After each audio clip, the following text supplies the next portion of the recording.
everyone, and welcome to Obedient Family TV, the program now Hope Alive. Yes, Hope there, wherever on a day, on a good morning, afternoon, and evening. We don't come out today, make we carry some things so we say it's very important, make we for talk. Because Tinubu don't already turn Nigerian to become endangered species. Things don't happen for here. Nigerians are being caged. Dictatorship and the king does no wrong. And now the philosophy of every state actor in Nigeria. You have no right to complain. You have no right to criticize what is wrong in Nigeria. Those who exercise executive, judicial, and legislative powers are omnipotent, all-knowing. Even when they are wrong, we must celebrate them and not criticize them. Criticizing them may land you in misconduct or prison, depending on who you criticize. So we are warned to be careful. Well, that is what we have today to talk about several things that are happening, especially the rumor that is going on in Nigeria today that Peter Obi has congratulated Tinubu. Well, looking at the fact check, we are coming to that because people say he congratulated Tinubu. Whether he did or not, we will find out at this hour when and how it happened. We are also coming out with different things that Peter Obi has said over the past 2 hours for all the obedience worldwide to know exactly what is happening in Nigeria as Tinubu is misplacing priorities in Nigeria, and the suffering masses are the ones bearing it. So we have so much to talk about, and I have all the crew in the house. I have Angel in the studio, I have Esther and Princess, plus our own UC Maxwell, who is joining us on Zoom. Good day, my well-meaning Nigerians, my lovely and intelligent, obedient worldwide. Welcome. Tell your neighbor, say hope day, but not in our politicians or in our leaders, but in God. I doubt federal government's compassion on suffering masses. My question is, do you doubt it? Or do you believe that they really have compassion on the suffering masses? Welcome on board. Let's discuss. Yes, so greetings to my well-meaning, obedient, and wonderful well-meaning Nigerians. My people, I don't see as Nigerians, they borrow money daily just to travel abroad and waste it, and not to use it to boost any aspect of the economy. Well, we have lots and lots of more to discuss. Welcome and join us. Greetings, well-meaning Nigerians and fellow obedience worldwide. Welcome back to Hope Alive. Nigerians' participation at the COP28 is an international embarrassment. With every day, with every actions, it seems like Tinubu is calling Nigerians bluff and doing anything he wants the way he wants it. And until we recover or remove this spell of cowardice, we'll remain subject to this international ridicule. Well, join us as we discuss. Yes, so if you are joining us on Zoom or you are joining us on the comment section, please make your voice known and let's hear what your thoughts are. Do not forget to give us a thumbs up so that other obedience worldwide will know. So talking about what our princess just mentioned, in serious civilized countries, public opinions are vital in shaping the directions of government. Those in power don't treat public opinions with levity and disdain. No, they don't. The reason is simple. Those civilized societies serve the public interest. Everything they do is for public good.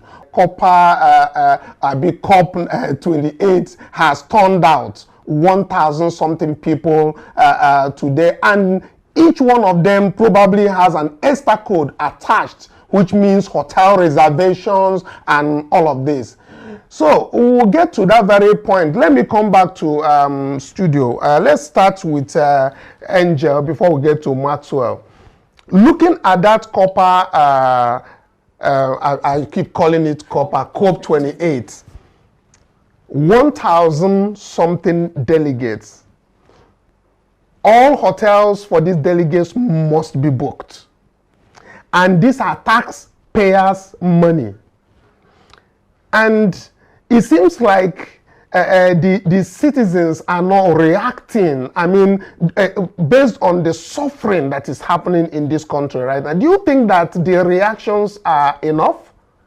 It's not enough per se, but sometimes I think Nigerians are even tired of Tinubu, because those expenses where they do is uncalled for, it's unnecessary, because 1,400 and something delegates, waiting they won't go there. Now that thing where our PO they talk say he wants to cut down on the expenses the executive are doing. All these unnecessary expenses, you need to cut down on it. The Nigerians are suffering. The Nigerians are not taking it easy. In fact, the Nigerians are even tired of Tinubu self. Even those that voted Tinubu genuinely are even tired of him, because the wastefulness is too much. People, in fact, Nigerians don't tire. They don't tire for Tinubu. Okay, before we get to our other people who are joining us on the on different platforms and the studio, let's look at how His Excellency P2B visualized the suffering of Nigerians, and actually the shout out he gave out this afternoon, just say about 2 hours ago, where he openly addressed what he foresee on the budget. So while we look at that, we get to Maxwell, so that Maxwell can also shed more light on this. So P2B said, even as I am still studying the 2024 fiscal budget as presented to the National Assembly last week, I cannot wait, as I am compelled to ask, what is exactly wrong with us as a country? I ask this question because it is hard for me to understand some of the recent happenings in our nation. In these critical times, the recent news about a budget provision of 15 billion for the construction of a new residence for the vice president is both shocking and disheartening. Considering the many important challenges facing our nation, just recently in the supplementary budget, the sum of 2.5 billion was included for the renovation of the vice president residence in Abuja. And this very particular supplementary budget has already been signed by the president, you know. So again, the sum of, I had the sum of 3 billion was allocated for the renovation of the vice president's residence in Lagos. If we total all these sums, we will have budgeted the sum of 20.5 billion for the housing of the vice president at this critical time, when we are not just the world's poverty capital, but more people are falling into poverty, with so many Nigerians not knowing where their next meal will come from. Our health facilities has collapsed and unemployment is skyrocketing. I am convinced that 99.9% of Nigerians can only dream of living in the current residence of the vice presidents. Several people employed in the universities are not being paid. Just to give an example, the salary of a professor in a Nigerian university is about 400,000, which without removing tax is about 5 million a year. What we have budgeted for the housing of the vice president, who is almost luxuriously housed, therefore the annual salary of about 3,000 professors. This is the finance needed to develop the much needed human capital. Now, the budget of 5 billion for students' loan, which is yet to be disbursed, is only a tiny percentage of the cost of the vice president's new home. We are projecting to use 4 times the amount of educating all Nigerian indigent students to house the vice president. And we are being told there is nothing wrong with us. I am sure the major teaching hospitals in Nsukka, Lagos, Ibadan, and Zaria did not receive this much capital vote in the budget this year. We have had leaders that were exemplary in the past. Most Nigerians may not know that the popular 1004 flats in Lagos was a land allocated for the building of a presidential mansion for the then head of state, General Murtala Mohammed. He sternly turned down the offer and instructed that the land should be used to build blocks of flats for civil servants. That is the kind of sacrificial leadership worth emulating. Our leaders must therefore stop the recklessness and insensitivity to the plight of the masses. We need leaders who show compassion and are willing to sacrifice for common progress and development. Such compassionate and frugal leaders are critical in our journey to the new Nigeria. Signed, P.O. meaning P2B. Now, Maxwell joining us on Zoom. Let's get started on this. This is very instructive from His Excellency P2B on what is happening and how Tinubu is actually misplacing priorities in terms of excesses, expending public funds. Please, what's your view on this? Mr. Kanu, good evening to you, and thank you for having me this evening on the program. Good evening to well-meaning Nigerians, wherever you may be listening from. What we are seeing here is what I call executive rascality, where the executive, in cahoots with the legislature, have decided to loot the commonwealth of Nigerians. What we see here is a calculated attempt to divert public funds and the collective wealth of every Nigerian and the entire Nigerian government into the pockets of a few. You can imagine that, remember, Mr. Kanu, we had talked here on this program about a supplementary budget, and I took time on that program to tell you that this supplementary budget is a part of the 2023 budget. That supplementary budget came out last month, just about 2 months or a month plus to the end of the fiscal year. And now we are now seeing a budget for 2024. And within this budget, same things that were allocated in the supplementary budget are still allocated. In that budget, we saw that about 2.5 billion had been allocated for the renovation of the vice president's house. Now we are seeing in the 2024 budget that they have also allocated the sum of 15 billion and another 3.5 billion to build to build a new house for the vice president and another to renovate the vice president's house in Lagos State. What are we doing? They came out to come and tell us that Nigeria is poor, that there is no money in the Nigerian pocket anymore, in the Nigerian treasury. They told us about how the last government, which is still an APC government, the Muhammadu Buhari government, had looted Nigeria and left Nigeria dry, and how they came to see nothing in the purse. A reasonable government, a government that is concerned about the welfare, the livelihood of its people, where we have become the poverty capital in the world, would only be serious about lifting its citizens from poverty, making sure that there is food on the tables of every Nigerian, than spending the sum of 24.5 billion naira on the vice president alone. And spending this money is not just for every of the vice president's needs, but just for a house, to house the vice president. This is an affront. Remember, Mr. Kanu, that members of the National Assembly had come out to tell us about how the president could not give a proper budgeting, proper allocation of funds to different sectors, the education sector, the oil sector, the agricultural sector, and several other sectors in Nigeria. They could not do proper budgeting and proper allocation of these funds. And yet they are spending these kinds of amounts on an individual just because he occupies the office of the vice president. Mr. Kanu, we need to go away from this kind of government of looting and expenses without thinking of ways to generate income, without industrializing Nigeria.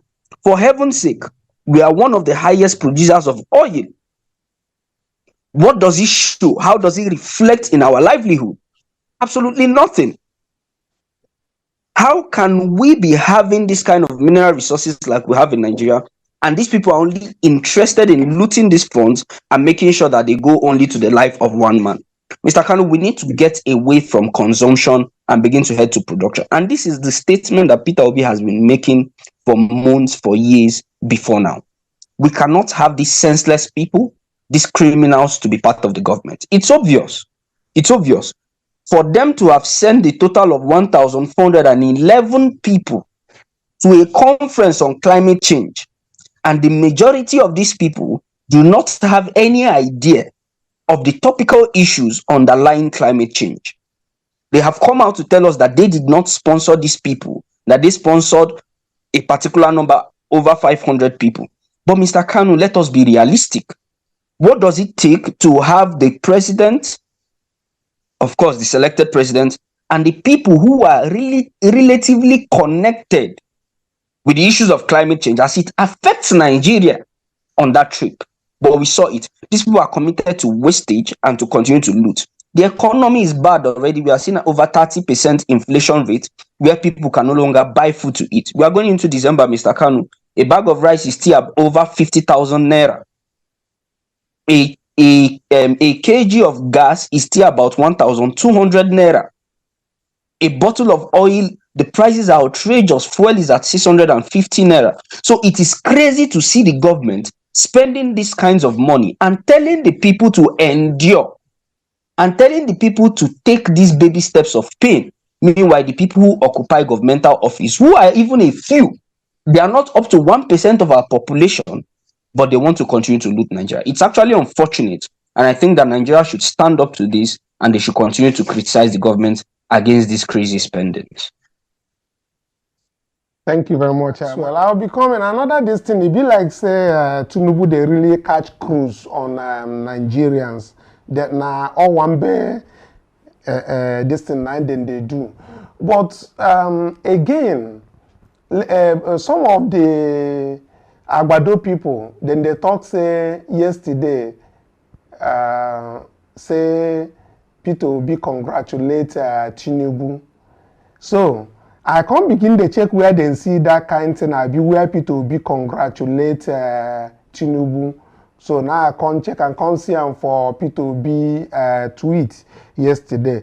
And the tweet when input for that very thing, may I just there for screen, make some people will be said then they miss the thing, made them see him. And Peter Obi said, in a twist of sad irony, let me congratulate the giant of Africa, Nigeria, for matching the great China with the same number of contingents at the ongoing COP28 in Dubai. So I don't want to go too deep into the tweet of Peter Obi, but they are misplacing these congratulations that Peter Obi has congratulated him. But even if it is said to be a congratulation, it started with in a twist of sad irony, which means that it's a congratulations for matching the number of contingents that the Chinese brought. That is what is your thoughts on this? Because Agbado people are really catching cruise that Peter Obi has congratulated Tinubu. They don't know whether it is for the wrong thing or for the right thing. What's your take?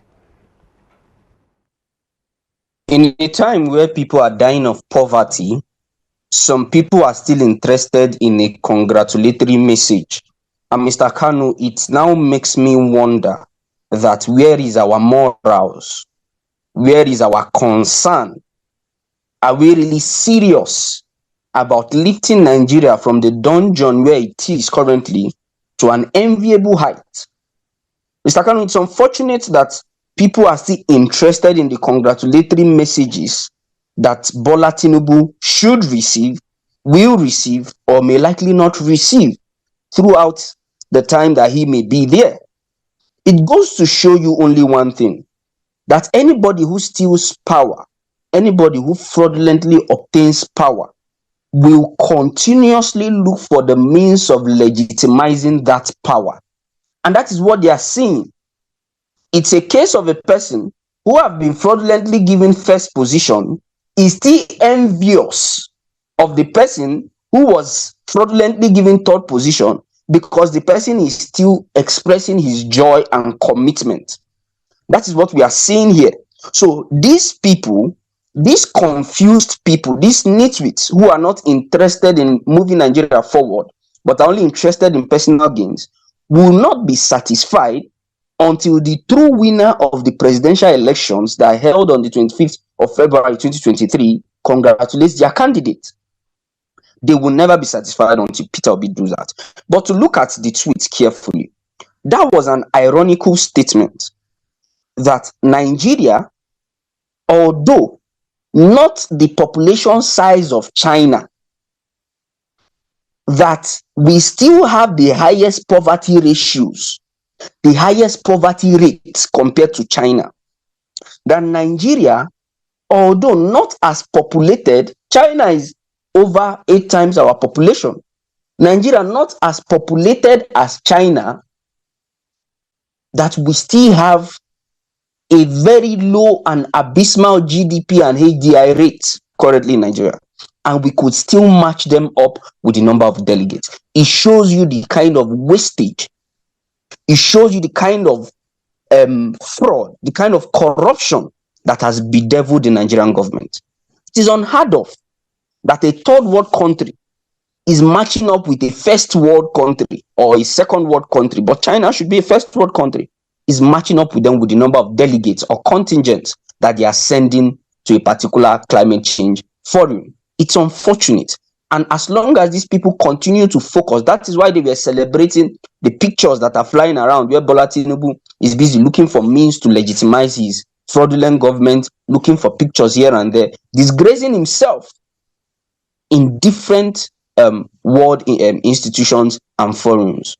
And that is only what they are committed to, looking for photo ops, looking for congratulatory messages, and not actually asking the true questions about where we intend to see Nigeria going forward. Nigeria is at the dungeons, Mr. Kanu. And except we start being committed to lifting it up, then we're only joking. These people are not serious people, and we cannot even be giving time to these people, who the only thing that they continue to look for is legitimizing a fraudulent government and seeking for congratulations from everywhere that they can get it. Yeah, so plenty things they happen. Come back to studio. We will still come back to you. So be on standby. Princess, I see all this while where Maxwell the para. I see say your mother they do mui. And you were actually talking about Tinubu's speech at COP28 and how whatever was happening. Can you give us some insight? While I was watching the video of him during the summit, you could see that he barely could hold a conversation. He didn't know anything to say. It was obvious that they barely gave him a briefing of what he was going there to do or something like that, because the guy was literally confused. Like he couldn't make up his words correctly. He was just cutting and joining every of his sentences. And the people like the US climate change minister, others, China, they were looking confused. Like, what is this man saying? You could see the confusion in their faces, like, can we leave here already? Is this what I came here to watch? I would like us to see the video so you actually see their reaction. Their facial expressions will tell you literally that this is just not what it's just another blah blue. Exactly. Okay, let's take a listen. We are committed to critical steps to reduce methane emission by ensuring flare gas are eliminated. There's a huge penalty for that. There's equally a huge incentive to do so. The measures that we're taking here is a welcome development, no doubt about that. And we are with the leadership of UAE for the commitment so far.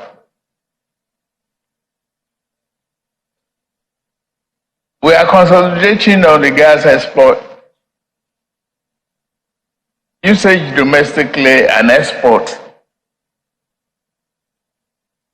for other countries. I can assure you that we will be partner in progress to achieve renewables. We are committed to energy mix. We are providing cooking gas for a large population. We will continue to do that. We've signed off on reduction of methane. We will leverage on new technology, and we hope the two giant nations and the Emirates will be able to help us through.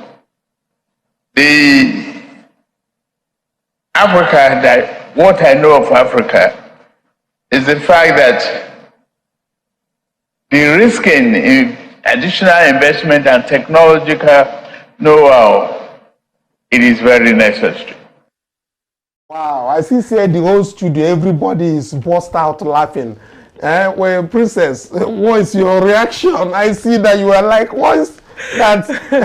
They're starting with the Korean man or the Asian man? Once you just see the Korean man, you just burst out laughing. Like his expression was like, what's going on here? And you now go forward to John Kerry, right? The US man. He was like tapping his chair like, please, can you get out of here already? Can we be done? You see that he was just uttering nonsense. Like literal nonsense. He wasn't making any sense with the whole statement he made. The whole speech did not collate. Like it doesn't make any sense with what they came there to do. And you could see that everybody sitting down there was just looking at him like, okay, be done already and let's leave here. Do you understand? Okay, Esther, let's hear your own take on the video. Anyway, it's getting obvious by day that Tinubu is not here for governance. He's just here to bore with the taxpayers' money, to just cruise and to fulfill his own personal interests. Because the thing is that anytime they call for any international visits, he's the first to be there. But at the end of the day, you cannot think of any concrete thing that he's coming back with, or even in his speeches, you cannot even pinpoint anything that he said that is reasonable. Just look at screen right there. That was exactly what captured the face of the contingent, the people who were seated while Tinubu was actually talking to the people at that. Producer, if you can indulge me to put, let's take a look at those faces of those people as at the time. This is John Kerry, US diplomat, you understand me, and the former special presidential envoy on climate change. You can look at his expression of should we say, disgust to what Tinubu was talking about. Can we also look at the other people who were by the scene? You can look at this man. If you look at him from the video format, you will see that this man was like, oh my God, what is actually happening here? And then you look at the other one that is bad, like myself, that is the bad-headed man, whether that is this thing. You will see the expression and the people who are there to know that, wow, this man shouldn't even have started talking in the first place. Then coming back to you, Angel, I know say your eye were even shaking. You were trying to fall off your seat with laughter on what was going on there. The thing itself, where I want to ask Agbado people, how now one compare this Tinubu now with our PO? It's just like comparing Keke with GLK. How you won't compare the two? You know, say when power is not given to you, you steal the power. Now this kind of thing now you go they get. Not be any other. Now this kind of thing, snatch it, run with it. Now this kind of thing now you go they get. See as in the not be only himself in the disgrace. So all those 1,411 people were in carry go there. Now their disgrace be that. Oh, no be us will be obedient. No. No be us. Now them. I know say they don't cover themselves with shame. Because the person, you know, if you supposed to talk there, none of those people be president for their country. Now only him. Exactly. He won't show himself. He don't show himself. Show shamelessness. Because now be the thing. He no good. He's supposed to carry minister, make him go represent. Other people there, none of them be president. US president, no they there. Arab this person, you know they there. Dubai person, you know they there. all of them bring person wey go represent them. But our own way show, he won't show himself, say, na him be the real person. Well, shebi una no one give me authority. I don't take him by force. He don't disgrace himself. May una clap for him. Okay, so Maxwell, I dey come to you now. You get one man wey be say he dey talk like PO and he dey reason like P2B. That is, I think, na Malawian president. I think Princess mentioned that, and there is something very clear that the man sent to his people, talking to the citizenry, that he will not be attending this very COP28, and the funds that are supposed to go there is going to put them in different sectors of their Malawian economy. Let's take a listen and see what your reaction to what the man said. Let's take a listen.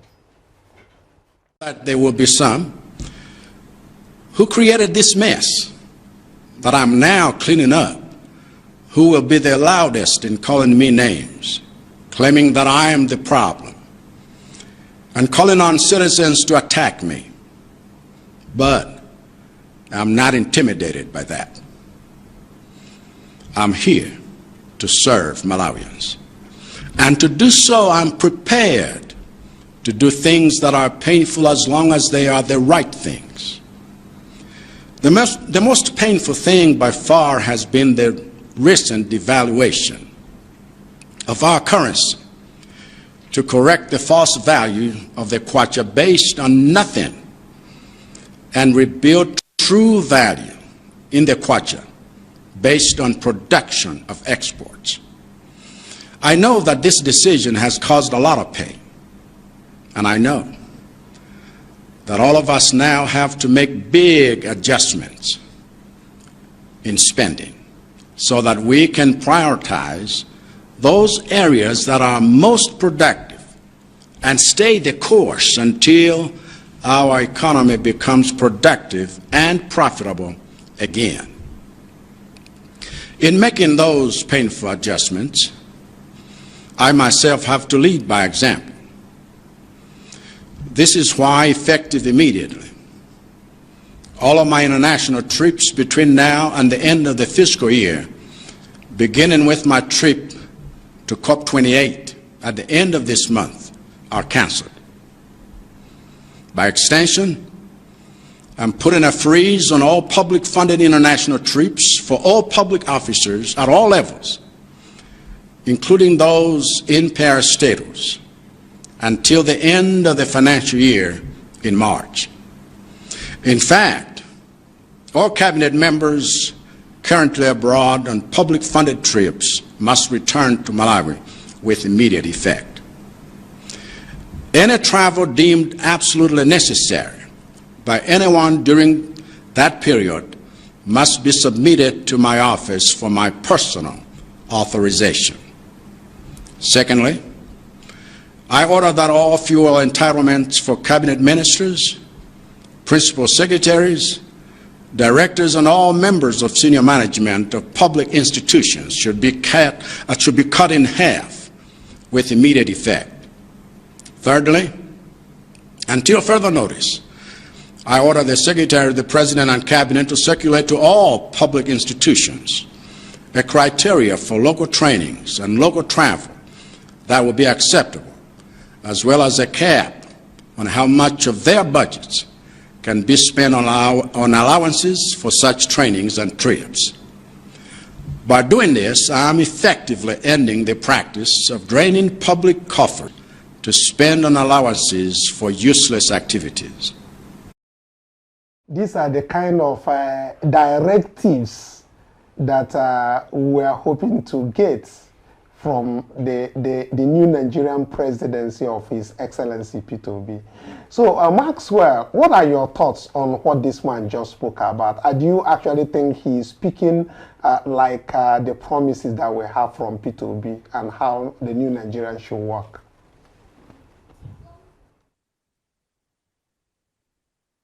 All right, Mr. Kanu, you see, Plo Lumumba was recorded to have said that when Nigeria gets it right, that Africa will get it right. It's unfortunate that Nigeria has refused to take that deliberate step in getting it right for Africa. We are called the giants of Africa, but you must remember that it is not only Nigeria that has a title. Other countries have titles. There are countries that answer the heart of Africa. There are countries that answer the star of Africa. We are called the giant of Africa. But because we have failed to take our gianthood serious, we have failed to take the lead in lifting Africa out of poverty and penury. Countries like this have taken it serious and have decided to take themselves out of poverty. That is why we can see a person like this who has seen that it is relevant to cut cost of governance and to start from himself. Because indeed, like Mahatma Gandhi said, Mr. Kanu, that change begins with me, and you must be the change that you want to see. So we need to start taking these steps to being the change that we want to see. And if indeed we want to lift Nigeria out of poverty that we are, we want to steer Nigeria to a more prosperous stage, people in government must take these bold steps and start the change right from themselves. But believe you me, the person of Bola Tinubu is not committed to this cause. The person of Bola Tinubu is not serious about cutting cost of governance, about lifting Nigeria out of poverty. That speech you had is enough to make the citizens of that country, I think that was Malawi, to be committed to nation building. When they see a leader that is ready to take serious steps starting from himself, the followers will take a cue and begin to work for the betterment of the nation, not even for individual benefit. But what we are seeing in Nigeria, it's a reverse. And it's unfortunate that we are taking no step forward and taking a million steps backward. Because with the kind of spendings we are seeing, with the kind of abuse we are seeing in institutions, the entirety of Nigerian institutions have been rubbished. Parastatals, commissions, independent bodies, institutions, tiers of government, legislature, executive, judiciary have all been bastardized and brought to nothing because of fraud, corruption, excessive spending, consumption, and not thinking about savings or production. It's unfortunate, and I think that we need to start learning from our African counterparts, from countries like this, not even going as far as out of Africa, so that we can start getting it right. Okay, thank you very much, Maxwell, for coming to join us at this very hour. We appreciate you joining us again tomorrow. Thank you very much. So that is UC Maxwell, our own, as it they break and down, make our audience and all obedience worldwide, make them for understand this thing. So moving forward, as our time don't they give us signal now. Esther, as you say, Omar, they do they talk about these bosses where you talk say them promise for their this thing and waiting and waiting. Okay, I'll say when NLC, when they get NLC protests and all that, they will promise say they will give out they budgeted 100 billion naira for buses. Now, information getting to us is that some buses were cited at the Federal Secretariat Abuja, about 14 buses, and these are not actually new buses, but a kind of refurbished buses that have worn-out tires and in fact windscreen broken and all that. Now they painted these buses and did some panel beating work and all that. So now the Nigerians are now saying, why would the presidency endanger the lives of Nigeria? This is not what they promised us. Now imagine the kind of billions of naira that has been budgeted for this project. Wait, this thing I'm seeing on the screen, is that what they are talking about, that new LNG vehicles are coming in? And I've seen Wike defending that very budget the other day, yes, on with the senators or something like. Is this the kind of buses that they are planning to bring Nigerians on with, that they said has is LNG that are brand new? But I can see that they are painting, you know, like a reform beast and all of that. Exactly. I will not see something for this country. And see Federal Secretariat for the back. So now I be like saying that too. Let me even read what is there. Tinubu government procured used mass transit buses for Nigerians despite 100 billion budget. Hires painters, panel beaters to work on them. Oh my God. Well, this is from People's Guardian. We will investigate more on this and see what is coming out from there. But we have more of people who are talking about this COP28, even on the mainstream media. We have Rufai, who is hitting it real hard with his colleagues at Arise TV. Credit to them. Let's take a listen to them before we begin the carry our kaya from studio. Let's take a listen. Question every day. What country do we want to build? A country of waste or a country of integrity? No matter how much the government tries to defend this COP28 debacle, it's a scandal that stinks. If the government says not everybody in the 1,400 list that was taken there was paid for by the government, then the question we'd like to ask them is, why will people go there as confidant of the president? Who pays for that? Why will governors, why will ministries go there with their aides? Who pays for that? It's not the government money? Yes, we understand that business people can pay for their companies, various groups and all of that. But the government officials that went there, there were a lot. Why will people that we know have no business with climate change go there and do pictures on Instagram and videos? And it's been so many jamborees. Many things on the offer, like item 7. I think one thing they forgot, let me tell you guys, is the fact that they forget a key part of this jamboree, which was Ashwebi. They forgot to pick and co. That's the only thing I'll fault them for this morning. They forgot to pick and co. But you know I'm being sarcastic. In a country that is bleeding as we speak, with the economic quagmire, with the fact that citizens can barely get by, most hospitals, wards are shutting down because doctors are now leaving Nigeria to places like Sierra Leone for better pay. When will this administration say enough to all of this waste? Last week, it was 15 billion to build a VP villa. This week is COP. What will happen next week? Let us introspect. Well, like, we can talk and talk and talk. But anyway, in serious civilized countries, like I said before, public opinions are vital in shaping the directions of government. Those in power don't treat public opinions with levity and disdain. With that very one, I go say, our time don't give us signal, and signal until we come back to now tomorrow. Make I carry my give angel, make sure for conclude for us. Thank you so much, my well-meaning Nigerians, my lovely and intelligent, obedient worldwide. You see, Maxwell, thank you. God bless you. Tinubu never ready to cut down on cost of governance. He never ready. When he ready, Nigeria go better. But he never ready for now. And it's very, very painful. Thank you so much. Subscribe, like, share, make all the obedient. They know wetin dey happen. Say all the promises, all the rigging, all the intimidation, it still they happen. They never learn their lesson. We thank you. We appreciate you. We love you. May God loves you more. Bye for now.